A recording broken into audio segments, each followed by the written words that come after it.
The next is that it provides rules that govern form and structure, right? Grammar is going to provide the rules that govern the structure, right? So it provides rules to govern structure. And this is important. This is very important, right? You can imagine, and we'll return to this again, but just a general picture, right? You can imagine that if I have my grammar here, and I have this amorphous, that looks like a PlayStation or an Xbox control, right? But I have the rule, the grammar here, and that's before you even slip, I guess. I'm thinking about video games. So I have the grammar here. What happens is the grammar is used to provide a structure, right? A framework for the language, right? It situates it, it contextualizes it, and we'll, again, return to this later. And then lastly, C, it is prescriptive discipline. It's prescriptive, right? Grammar isn't descriptive, grammar is prescriptive. Grammar tells you the rules that need to be applied to various situations in speech, in language, as we see in thought. We haven't gotten to that level yet, but we all know what grammar is, right? The reason why, and I recognize how fundamentally, ridiculously rudimentary, how intro this is, but again, you can't go deep unless you start really sort of general. And we'll reflect back, I'll reflect back as we progress through the lecture to these concepts, and we'll complicate it a bit more. But generally, of the three phases of linguistics, the first phase that we have is grammar. Okay.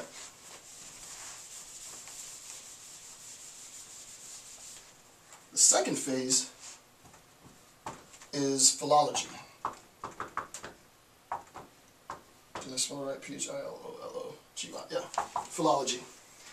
And this is a quote from Course in General Linguistics from Saussure. Saussure says, philology seeks, quote, seeks to establish, interpret, and comment upon text, right? It seeks to establish, interpret, a hermeneutic, if you will, and comment, secondary comment, analysis upon text, right? So that's the point of philology. I'm not going to write that on the board, but quote from Saussure, philology seeks to establish, interpret, and comment upon text. Okay, next point. Philology is best used as a form of methodological criticism, right? That's very important, right? Philology, this ability to comment, interpret, analyze text, is best used as a form of methodological criticism. So, best used as a form of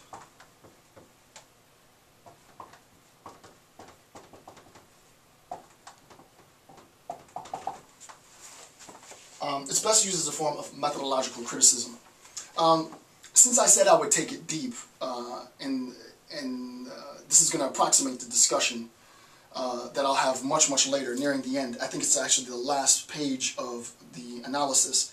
In Lacan later, what we'll see, and I can't give too much away because I just started the lecture, but in Lacan, he attempts to look at sort of the role of language in our understanding, and I haven't even presented the functions yet.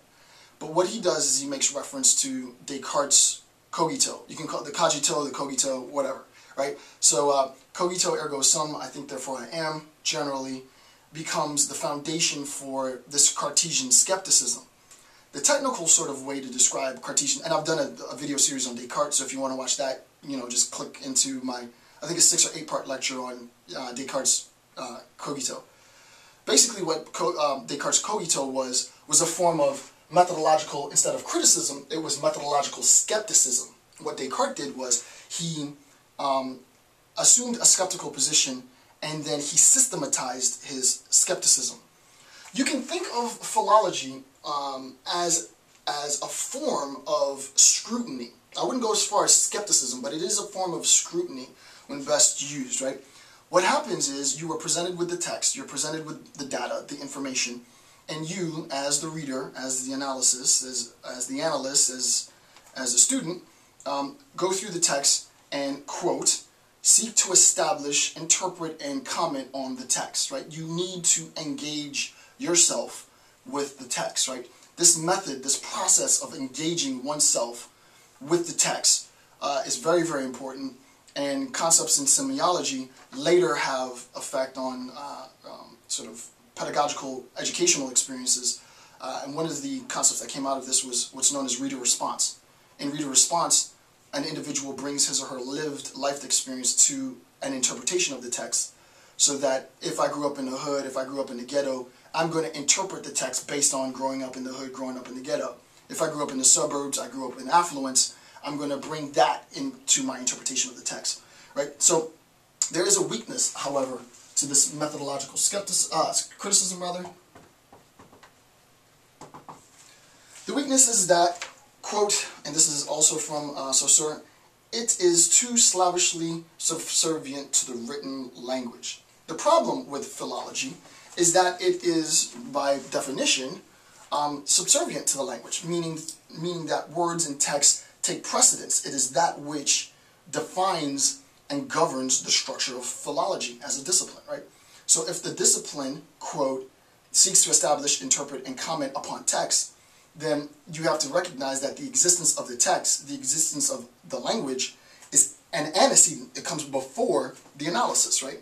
So that everything that I am doing which is not necessarily a bad thing, right? Everything that I'm doing as a philologist is problematic according to this interpretation of Saussure. Why? Because it is too slavishly subservient to the written language. Too much depends on the written language. So it's good, right? It's a good start, and there would be no Saussure without philology. There would be no Saussure without this understanding of grammar, but he's trying to take it a step deeper. And what he's doing in the course in general linguistics is sort of giving you, very briefly, the historical state of affairs that existed prior to his recognition that semiotics is going to be a new science of linguistics, which is what it really is. Alright, so that's number 2.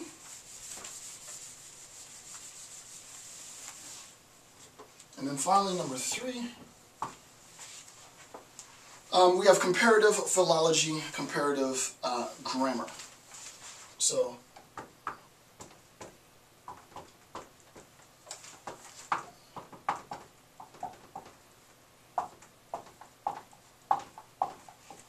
we have comparative philology, grammar. Comparative philology, comparative grammar is number 3. So of the 3 phases of linguistics, the first was grammar, the second was philology, and the third is comparative philology or comparative grammar. What's important to understand with comparative philology, comparative grammar, is that it is familial relations of languages, right? And this is very important. This is we're going to return to this concept when we talk about semiology, semiotics, and value, the concept of value, as sort of in addition to, not necessarily as opposed to meaning.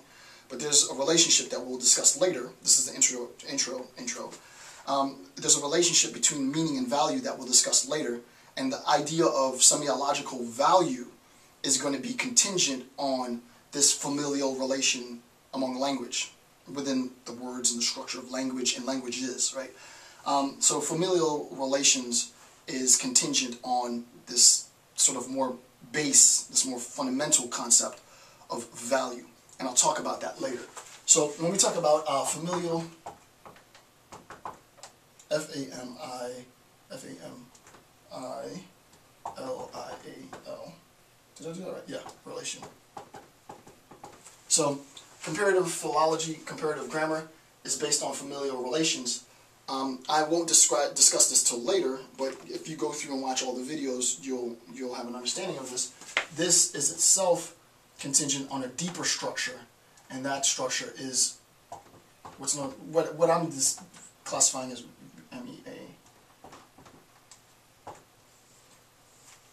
And that structure, this familial relation, is based on a more primordial, a more fundamental, essential structure, which is sort of the value meaning semiological structure. So just sort of put that in the back of your mind for a while. Remember that when we return to our discussion on value meaning, it'll make sense of this sort of familial relation. But just commit that to memory for now.